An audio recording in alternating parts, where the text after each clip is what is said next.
¿Identifica esta música? Sí, ¿qué quería usted que no iba a venir? Aquí está. Daniela Améstica, gestora cultural, escritora. Investigadora. Investigadora. Un poco me da mucha risa la música. ¿Ah, sí? Sí, me gusta, me da risa, es como ya el sello. Sí, me gusta, me da identidad. Los miércoles a las 11 de la noche, siempre aquí en ADN. Los 2 próximos miércoles no vamos a estar con fútbol ahí, pero sí, bueno, pero no importa. de vacaciones, acumular. Exacto, acumular historia, investigar, ¿no?, otras cosas para llegar con otras novedades. Sí. ¿Dónde estuviste el fin de semana? Estuve en el Club de la Unión. ¿Club de la Unión? Sí, en el Club de la Unión, ahí todos como asustados, cierra, no cierra, está quebrado, no está quebrado. Sí, pues. Bueno, sí, está quebrado. El tema es, ¿lo cerrarán? ¿Perdurará? ¿Se hará algo? Y mientras eso pasa, yo aprovecho de hacer tours. ¿Ah, sí? Obviamente, sí, hay que aprovechar el tiempo. ¿Y el lugar? Así que hubo ahí un grupo súper que fue con Viajes Ikigai, la agencia, así que ahí estuvimos recorriendo harto, del primer al quinto piso. Son 2 subterráneos, entonces eso se ve en él, porque está la versión patrimonial y la paranormal. ¿Y cuál fue esta? La patrimonial. Patrimonial. Pero ahora en mayo se nos viene la versión paranormal. Oh, ¿ya tiene fecha?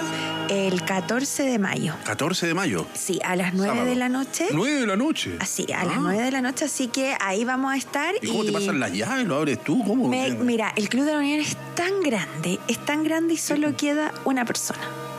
Oh. Una persona. Entonces, al final, esa persona espera que yo haga el tour y una vez que termina el tour, me dice, acompáñame a apagar las luces porque es mucha pega, pues imagínate. ¿Tienes que ir a apagar las luces? Entonces, él tiene que ir a apagar las luces y yo apago en otro sector y básicamente yo cierro el Club de la Unión después de que se va la gente. Mira. Sí, ¿Y pasan cosas? Sí, pasan cosas porque es un lugar muy grande, un lugar que tiene mucha historia, desde 1925 que se construye ese edificio y además se construye con un arquitecto que murió entre medio. Ah. Y dicen que cuando un arquitecto no alcanza a ver la obra terminada, no descansa en paz. Y hay algunos otros relatos que pasan por ahí, mucha masonería, harta cosa y todo eso lo vamos desmenuzando en el tour. Daniela Améstica, gestora cultural, con nosotros en ADN. El Club de la Unión es que está ahí en la Alameda con bandera, hemos dicho. Claro, tú sales del metro, es que eso es lo mejor, tú sales del metro y está ahí, imponente el Club de la Unión. Lleno de tradición, 100 años, un siglo. ¿Tú has ido alguna vez?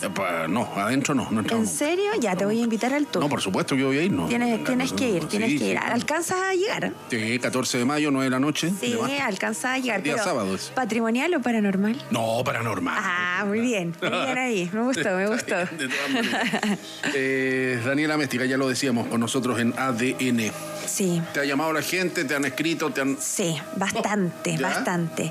Mira, la semana pasada tuvimos llamados telefónicos y ahora vamos a probar otra versión porque muchas personas tenían ganas de participar, pero a esta hora estaban trabajando o simplemente me decían, mira, no quiero hablar de eso en vivo porque me trae malos recuerdos. Entonces me dejaron sus audios. Y yo ya los pasé acá a la producción para que los escuchemos sus historias y después lo analicemos. Bueno, y si la gente quiere mandar WhatsApp aquí al número de ADN a ver si es que les pasó lo mismo. A 569-85-21-2360. Ahí está, para que nos vayan comentando, porque de repente uno piensa que son casos aislados, porque uno no se lo cuenta a cualquiera. Uno dice que voy a estar contando esto, me van a pensar que estoy loco. No me van a creer, primero. No me van a creer, entonces esto es algo que guardo para mí, entonces la gente me lo manda porque acá se escucha con mucho respeto, se analiza desde altura de miras y si es que hay alguien que no esté escuchando que ha vivido algo parecido, ahí está el WhatsApp para que nos comente también. ¿Y ahí llegó el primer mensaje? Ahí llegó. Vamos entonces. Hola Dani, ¿qué tal? Vi tu historia y me pareció interesante contarte mi historia de niño. Solamente la he contado en grupos cercanos y gente a la que puedo confiar que crea, porque en realidad cuando uno cuenta estas cosas al final termina siendo una historia fantasiosa más que una historia real, porque por lo general la gente no cree. Bueno, mi historia va así. Cuando yo tenía eso de 10 años, 12 años aproximadamente, mi papá viajaba bastante hacia el sur, viajaba a Talca. Él trabajaba en una molinera, anteriormente a Rosaror. Y cuando mi papá viajaba, por lo general con mi hermana nos íbamos a acostar con mi mamá y dormíamos los 3 juntitos para que mi mamá no estuviese sola y no sentirnos solos. Y una de estas veces que mi papá viajó al sur, cada uno durmió en sus camas y era muy de noche, hacía mucho calor, era de verano. Y a eso de las 3:30 de la noche, 4, mi mamá se acuesta al lado mío y yo sintiendo que mi mamá se acuesta al lado mío digo, mamá, ¿no sabes qué? Hace mucho calor, ándate para tu cama. De niño, obviamente. Y en lo que le digo eso a mi mamá, yo escucho que me dice, yo no soy tu mamá. Y en lo que escucho eso, la temperatura del ambiente cambió drásticamente. Sentí un frío demasiado grande, demasiado fuerte. Me di media vuelta y vi a una mujer con pelo seco, ojos sin vida, mirándome. Sentía que sus ojos o algún efecto tenían sus ojos que me hizo quedarme, para mí fue minutos, que me quedé paralizado viéndola. No sé si habrán sido minutos o segundos, en realidad no tengo percepción, pero fue hace mucho tiempo. Pero en un momento como que despabilé, me tiré hacia la muralla y esta mujer salta 2 metros, 3 metros, mi pieza era bastante larga, y se queda mirando, y yo hago el ademán de gritar, y la cosa salta hacia afuera de mi pieza, y se queda mirando desde el patio, desde el ventanal, hacia mí. Iba a volver a gritar y ahí desaparece. Eso fue el inicio de varias vivencias que tuve de niño. A esa mujer nunca la había visto antes, ni tampoco la volví a ver, pero sí hubieron otro momento en que yo despertaba y, no sé, veía un tipo, no sé, mi pieza medía de alto 2,10 metros, 2,15 metros, lo normal, lo regular, y despertaba y veía un tipo de 3 metros, o sea, su cabeza sobrepasaba el techo de mi pieza. O durante las noches veía una esfera de luz que se reflejaba en la tele. Yo pensaba que eran luces que tenía en los ojos como efecto de despertarme rápido, y esa luz se reflejaba siempre en la tele y veía que generaba brillo, o sea, generaba brillo en la pieza, estando oscura completamente, esa luz ahí presente generaba un poco de brillo, ¿no? Y muchas otras cosas. Fue una casa que tuvo su historia, fue reconstruida, y cuando fue reconstruida dejaron de pasar cosas, pero en su construcción también viví muchas cosas. Duendes también que estuvieron, o sea, habían servicios dentro de paredes que no había forma de cómo colocar los servicios dentro de la pared. O sea, nosotros siempre llevábamos almuerzos cada uno por el colegio, por los almuerzos de mis papás cuando iban a trabajar, y siempre se perdían los servicios, cucharas, tenedores, cuchillos de plata, que teníamos un juego gigante, y tuvieron que comprar más. Y en el transcurso del tiempo, claro, cuando se hizo esta construcción, tomaron la puerta antigua del baño para construir un baño temporal mientras que se hacía una construcción de toda una ala de la casa. Y cuando se tomó y se intentó ajustar el encuadre de la puerta en este nuevo baño, cuando se cortó, todos los maestros quedaron así como extrañados porque se sentía que había mucho metal en la base de la puerta. Y claro, cuando terminaron de abrir con la galleta, se dieron cuenta que eran todos los servicios que se nos habían perdido en el transcurso de los años. Y era una puerta que estaba sellada. Y cuando abrieron la puerta y cortaron esa parte, todos los que estábamos ahí, mi papá, mi mamá y yo, reconocimos esos servicios y sabíamos que eran cucharas que eran de los años en donde pasaban más actividades raras, paranormales. Eso, espero que te sirva. Un saludo. Todo en su casa. Gracias, estimado amigo. Intenso. Bueno, hay varias historias, hay varias cosas. Vamos de a poco. Generalmente, cuando esta mujer que le dice yo no soy tu mamá, que es la primera historia, ¿no? Hay muchos relatos que también me han llegado precisamente de manifestaciones nocturnas, y justamente en el horario que él nombra, 3:30, 4 de la mañana, que dentro de lo paranormal se habla del famoso umbral. En este horario, que incluso en la Biblia de repente a las 3:33 se dice que es un horario donde entra, por así decirlo, el demonio, ¿no? Entonces está todo más susceptible, bajas vibraciones, y estas manifestaciones pueden tener mayor cabida. Ahora, el hecho de que haya sido una mujer, de que haya tenido el pelo seco, ojos sin vida, tal vez puede haber sido, anda a saber tú, quizás pasó algo en esa casa antes, como lo dijo nuestra invitada que vino en capítulos anteriores, prácticas de brujería que se condensaron y se manifiestan así, o simplemente una entidad que andaba dando vueltas por ahí y se metió exactamente. Y Y además después habla de los famosos duendes, cuando se pierden las platerías. Cuando yo escucho esto y escucho que quedan en lugares que no tienen sentido alguno, inmediatamente yo dije, aquí la posibilidad más probable es que sean duendes. Adentro de una puerta, pues, nada que ver. O sea, imagínate, tuvieron que sacar con galleta y ahí descubrieron la platería. O sea, ¿cómo eso llega ahí? No tiene sentido. Pero, por ejemplo, las cosas que generalmente son minerales, como ellos son seres mitológicos que están asociados a la naturaleza, la plata es un mineral. Entonces es como que tratan de alguna forma son más compatibles con ciertas ofrendas y quizá ellos hacían travesuras. ¿Cuánta historia hay por ahí de que uno deja una cosa en un lado y aparece en un lado que no tiene nada que ver? Absolutamente. Similar a esto. Y por último, otra cosa que también ahí me llama mucho la atención es estas esferas de luces. ¿Tú has visto alguna vez o no? ¿No? ¿Nunca lo has visto? ¿Y tú? A mí me pasan los tours seguido. ¿Cómo? Imagínate que es como una... ¿Tú viste las luciérnagas alguna vez? ¿No alcanzaste a ver luciérnagas? No. Yo sí alcancé a ver en el campo, verdecitas como fluorescentes. Ah, sí, en la noche. Claro, es como algo parecido, es como un destellito que de hecho puede ser de distintos colores que popularmente se conocen como orbs u orbes, que son esferas redonditas como partículas. De hecho, cuando se sacan fotos aparecen unas bolitas como de luz, que en realidad son cúmulos energéticos que cuando yo hago los tours paranormales se logran ver, y no solamente se logran ver, sino que a veces vienen con colores. Generalmente son blancos.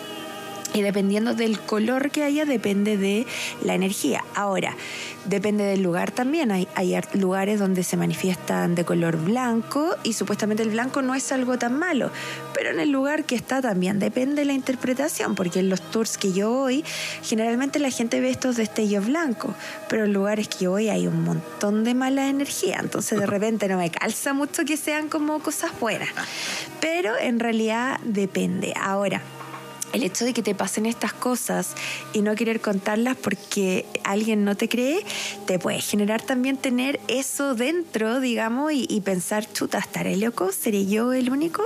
No, somos un montón de personas que tenemos experiencia y que este es el espacio seguro para contar. Y probablemente, claro, probablemente haya gente que lo haya escuchado y no le queda. Bueno, usted, evidentemente el derecho de cada uno, si no. Exactamente.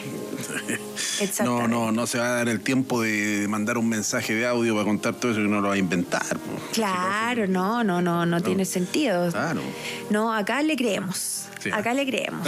Sí, le creemos. Y esta es la casa en Santiago, aparentemente, sí, pues. Vivía aquí en Santiago, todo eso sucedió acá. Bueno, sí, claro, él habla de la reconstrucción de la casa, que cuando se reconstruye la casa se cambian las cosas. Eso también es un buen punto. ¿Sí? Muchas veces, ¿tú has escuchado el dicho de la casa está enferma? ¿Ya? ¿Nunca escuchaste eso? Sí, claro. Era como muy de las abuelitas.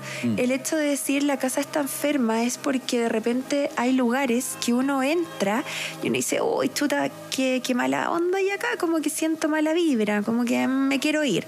Y a lo mejor no hay nada que te haga sentir así bajo la lógica, pero tu instinto como que te dice, ay, como que hay algo pesadito acá, no me gusta ir a visitar a tal persona porque no me gusta cómo se siente su casa. O al revés, te invitan a alguna casa y tú dices, ¡ay, qué rica la energía que hay acá! Me encanta.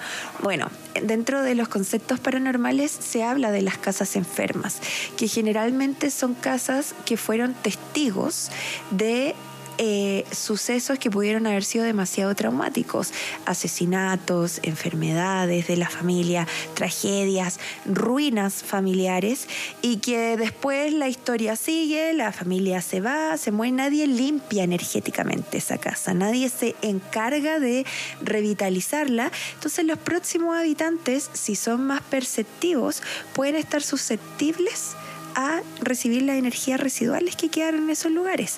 También de ahí viene el famoso dicho, imagínate si estas murallas hablaran. Claro. Exactamente, porque cada casa tiene una historia, inclusive cada casa tiene un olor. distinto. Sí, Sí, las casas tienen olores, los lugares tienen esos olores que son sellos característicos de las casas. Las casas antiguas, yo reconozco inmediatamente si la casa es antigua o no, como estoy acostumbrada a andar en estos paseos patrimoniales. Las casas antiguas tienen un olor característico. Por más que las ventilen, las barras, nada.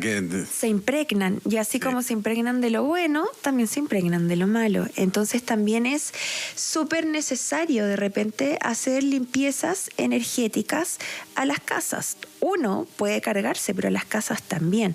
Por eso es importante no siempre invitar a cualquiera a la casa. ¿No? Claro. ¿Cómo ser selectivo? Uno tiene que filtrar porque la casa es tu templo, la casa es tu lugar de refugio. Entonces, lo ideal sería siempre tratar de seleccionar bien quién entra a tu hogar.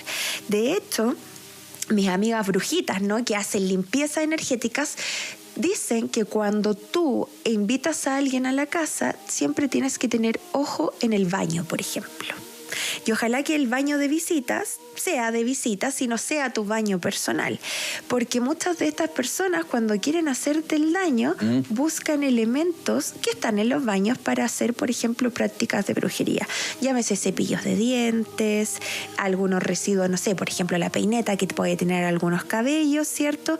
Todo eso sirve después para poder hacer malas praxis de energéticas. Todo eso me cuenta mi amiga brujita, imagínate. Llega a nuestro WhatsApp un mensaje, el más 569-85-21-23-60. ¿Lo escuchamos? Súmate al WhatsApp ADN, más 569-85-21-23-60.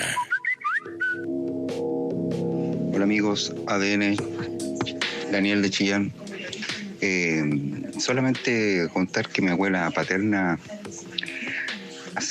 practicaba magia negra, roja, verde, blanca, leía las cartas, el ocultismo y todo.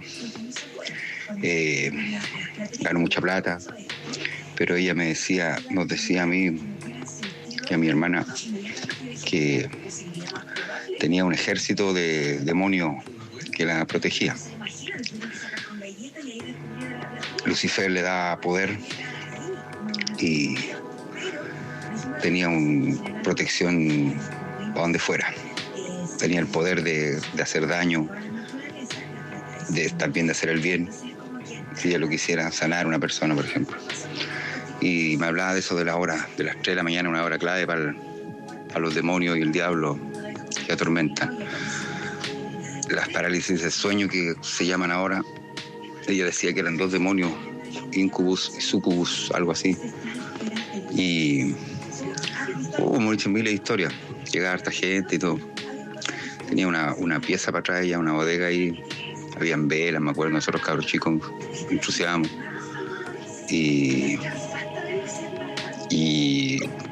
decía que había un mundo espiritual, que ella tenía una vista que Lucifer le daba y veía millones y millones de espíritus vagando por los aires, espíritus inmundos. Y que había demonios exclusivos que ella la cuidaba. Resumiendo, antes de fallecer mi abuela se convirtió al cristianismo, recibió a Jesucristo en su corazón y se fue en paz. Pero fue un proceso difícil para ella, sí, porque los demonios la empezaron a atormentar las noches, no querían soltarla y todo. Y ahí más se aferró a Dios y a la iglesia cristiana donde iba. Y hasta que pasó todo eso y se fue en paz por el cristianismo. Conoció a Jesucristo, decía ella, que entró en su corazón y todo. Pero era poderosa así en su tiempo y llegaba harta gente. Y practicaba todo eso. Era una bruja en el fondo. Bruja. Todas las magias. Habían inciensos, velas. Y decía que las cartas, por ejemplo, llegaba una persona y tenía un demonio que le susurraba al oído, que le decía, dile que su marido, no sé, por todo lo que la persona iba a preguntar, ella lo sabía porque el demonio le susurraba al oído. Antes de que llegara, incluso ya le avisaban que iba a ir una persona. Y cuando estaba ahí entrevistándolo, le iba diciendo todo. Y la gente quedaba sorprendida porque adivinaba todo y le pagaban con gusto. Pero eso. Así que muy interesante el tema y mi respeto a la señorita que está ahí hablando. Muy simpática. Y eso. Tocaya suya, vos, Daniel. Muchas gracias. El testimonio de nuestro auditor desde Chillán. Tocayo tuyo, ya decía. Tocayo mío. Oye, de lo arrepentido es el reino de los cielos. Señora, Así es. lo primero, magia negra, roja, verde, ¿es una exageración eso o existen eso? No, existen los colores de la magia. La magia negra hemos escuchado todo, pero... La magia blanca es la contraria, la opuesta. La verde tiene que ver con la naturaleza. La roja tiene que ver con los amarres, con el amor. Y existe una que es la magia marrón o café, de acuerdo, que tiene que ver con temas de empresa, abogados, leyes, como tirarte abajo un pero son negocio. reales esos conceptos. Son reales esos conceptos. No es que haya querido... Sí, justamente. Mira, esto me lleva a pensar, porque también he escuchado historias de gente que trabaja con el otro lado, ¿no? El lado maligno, que en vida hacen malas praxis y al momento de fallecer o cuando ya están próximos a, se arrepienten y buscan de alguna forma pagar en vida antes de morir lo que hicieron. Parece ser el caso. Exactamente. Entonces yo recuerdo un amigo que también es investigador, y él trabajaba haciendo un tour en otro lado con un señor que él hacía prácticas de magia negra directamente, y este señor en su casa era tanto lo que tenía, porque no era un cuarto, era la casa. Él tenía muñecos vudú, velas, etcétera, este señor, que hacían un tour en esa casa. A mí alguna vez me propusieron y dije, no, mira, sabes que yo no es para tanto, no me da, me abstengo del proyecto, pero mi amigo fue. Este señor comenzó a enfermar y él quiso de alguna forma arrepentirse, pero parece que no le dio el tiempo. Entonces mi amigo me dice, yo obviamente dejé de trabajar con él porque realmente vi cosas extrañas, y él al poco tiempo fallece. Él va al funeral, va al velorio y le pregunta a la familia, oye, pero al final ¿qué pasó? ¿Qué era? Se deterioró de un día para otro, un par de días, falleció, y la familia le cuenta a este amigo que cuando él estaba en el proceso agónico se escuchaba llantos de mujeres, no había nada en la pieza, claro, digamos, se escuchaban como si gritaran demonios, como que gente estaba sufriendo de dolor, como que prácticamente lo vinieron a buscar. Y ahí mi amigo dijo, no, esto no es un juego, yo ya no hago nada más de esto. La casa estaba... quedó ahí, obviamente. Después entiendo que hicieron una limpieza, pero ella estaba tan cargado todo que la tuvieron que vender. Mira. Y al poco tiempo la casa se quemó. Imagínate. No aguantaron, ¿eh? No aguantaron. Daniela Améstica, gestora cultural, conocedora del tema paranormal, podríamos definirlo. Sí, ¿Todo esto se encasilla en ese concepto? Sí, paranormal, cosas sin sentido lógico. Hay un tercer testimonio. Hay un tercer audio.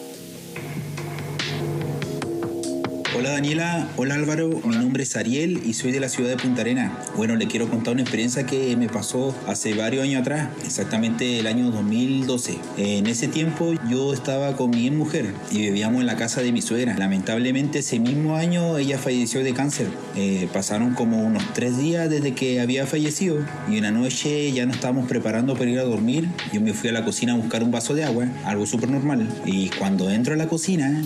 La veo sentada al lado del lavaplatos, justo en el lugar donde ella siempre se sentaba a lavar la loza cuando estaba viva. Mira, le voy a ser bien sincero, del susto ni siquiera recuerdo cómo volví a la pieza. Esa parte como que se me borró. Cuando llegué, mi mujer me miró y me dijo que estaba completamente blanco. Me preguntaba qué me pasaba, hasta que le dije que acababa de ver a su mamá sentada en la cocina. Ella fue a la cocina y le dijo un par de garabatos, ¿cachai? Como que retándola para que nos dejara tranquilos. Pero la historia no termina ahí. Pasaron unos días más y una mañana mi mujer me dijo, en la mañana, despertando, me dijo, ¿sabes qué? Me dijo, anoche sentí a mi mamá. Me contó que como que a las 3 de la mañana escuchó sus pasos en la pieza de al lado, que incluso sintió moviendo cosas en un velador que tenía ella.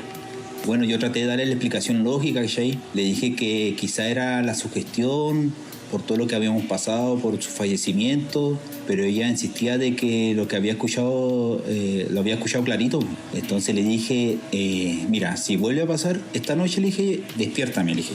Y esa misma noche estaba durmiendo cuando me despierta y me dice, Ariel, escúchala. Y ahí lo escuché yo también, pues. Eran claramente los pasos de ella, el ruido del velador que lo estaba moviendo.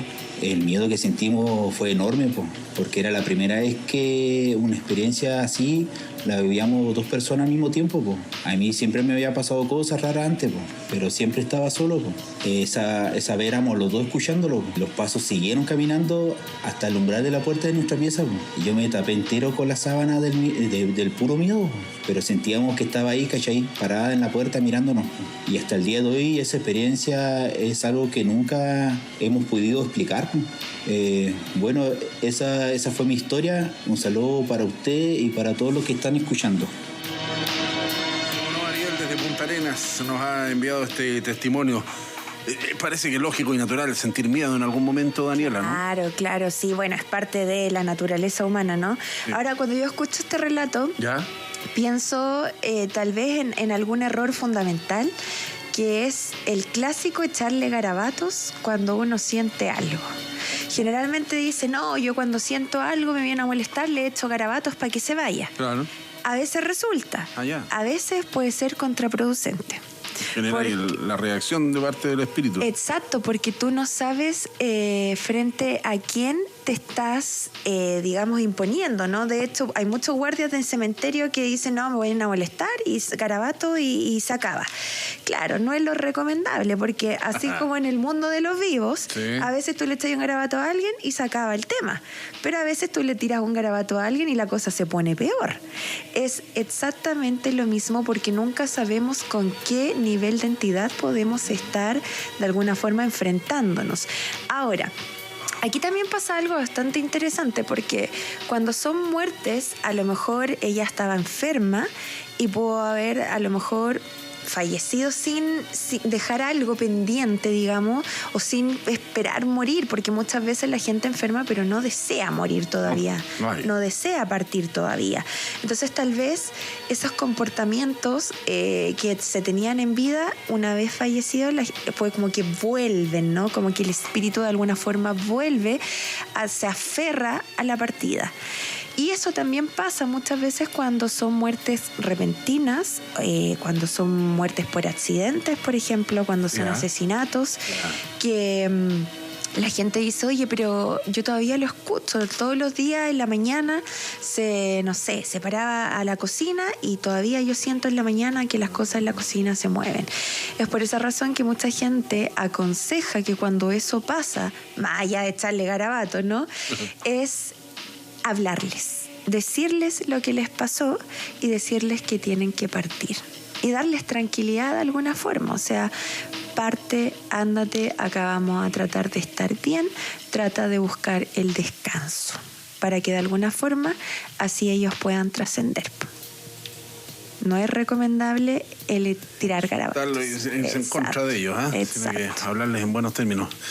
Y ellos se manifiestan moviendo, no pueden hablar, Es que depende, porque por ejemplo hay gente que tiene mayor sensibilidad y los canaliza. Les llega lo que se denomina el mensaje mágico, que es, por ejemplo, cuando tú estás en tu día a día y te llega un pensamiento de la nada.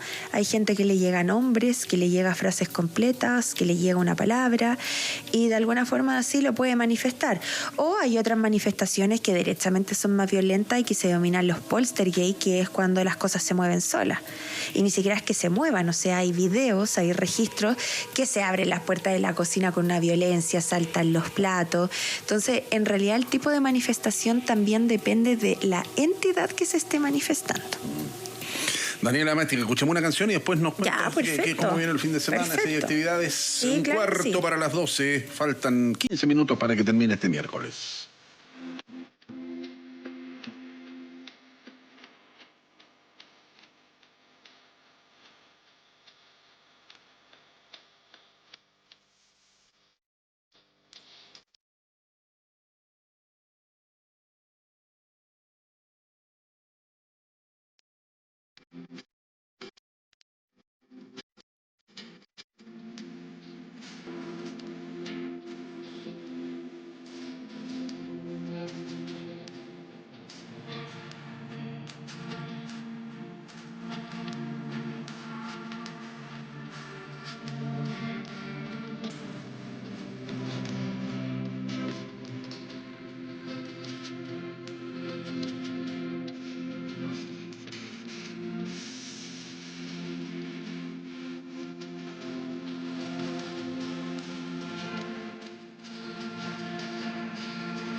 gusta sentir la emoción que corre por tus venas, Club Hípico es tu lugar. Siente toda la emoción de las carreras de caballos, un espectáculo único en pleno centro de Santiago, con restaurantes, áreas verdes, a paso del Metro Parque O'Higgins. La mejor hípica está en Club Hípico. ¿Ah? Sí, Daniela Améstica, gestora cultural, que nos ha estado entregando todo su contenido acá. ¿Hay tour el fin de semana? Hay tour el fin de semana. ¿Qué tiene programado? Viajes Ikigai.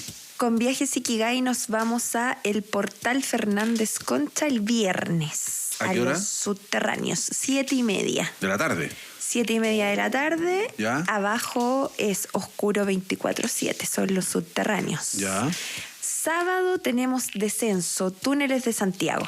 Ah, qué entretenido ese. Túneles de Santiago, y en la mañana tenemos Palacio Hindustán, que está ahí en el barrio República, un palacio de origen indio. Ahí está toda la mística de la India, así que ahí nos preparamos. ¿En la Avenida España? En Avenida España, al final de Avenida España, así que ya hay un salón de té también. Así que ahí a tomar tecito, después hacer el tour, comer algo rico, después en la noche bajamos a los subterráneos. Oh. Imagínate. Y el domingo, en la mañana, Palacio Hindustán, y hay una actividad gratuita también.